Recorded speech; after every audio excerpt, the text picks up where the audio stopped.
एक समय की बात है।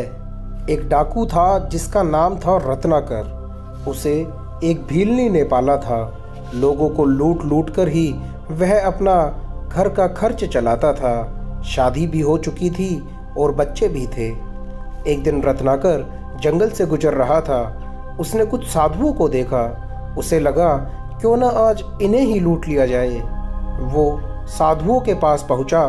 साधुओं के पास कुछ कीमती सामान तो था नहीं, तो रत्नाकर ने सोचा इन लोगों की हत्या ही कर देता हूँ। वो साधुओं को मारने के लिए आगे बढ़ा तो एक साधु ने उससे पूछ ही लिया कि तुम ये सब पाप कर्म किस लिए करते हो। रत्नाकर ने कहा, अपनी पत्नी और संतान का पेट पालने के लिए मैं ये सब कर्म करता हूँ। साधुओं ने फिर पूछा, इस पाप का मृत्यु के बाद या भविष्य में जो तुम्हें दंड भुगतना पड़ेगा, क्या उसमें तुम्हारा परिवार तुम्हारा साथ देगा? रत्नाकर ने कहा, मुझे पता नहीं।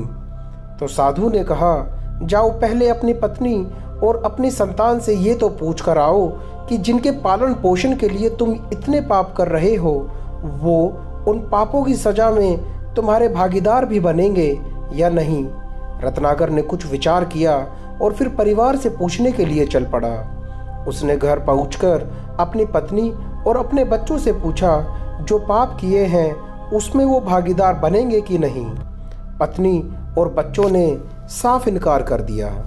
उन्होंने जवाब दिया कि ये पाप तो आपके हैं, आप कर रहे हैं, इसमें हम क्यों भागीदार बने। हमें पालना पोसना आपकी जिम्मेदारी है, लेकिन हम में से किसी ने आपसे ये नहीं कहा कि आप लूटपाट या हत्या करके धन कमाइए। रत्नाकर जवाब सुनकर फिर साधुओं के पास लौटा और सारी बातें कह सुनाई। साधुओं ने कहा, सोचो, तुम्हारे कर्मों में वे भी हिस्सेदार नहीं बनना चाहते जिनके लिए तुम ये सब कर रहे हो। रत्नाकर ने कहा, महाराज, फिर मैं क्या करूं? कैसे मुझे मेरे पापों से मुक्ति मिलेगी?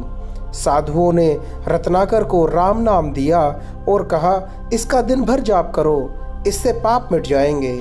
रत्नाकर बिल्कुल भी पढ़ा लिखा नहीं था। साधुओं के जाने के बाद ही वो नाम भूल गया और राम राम की जगह मरा मरा जपने लगा। लेकिन फिर भी उस नाम जप का असर हुआ और आगे चलकर ही ये रत्नाकर आदि कवि वाल्मीकि बने, जिन्होंने रामायण लिखी।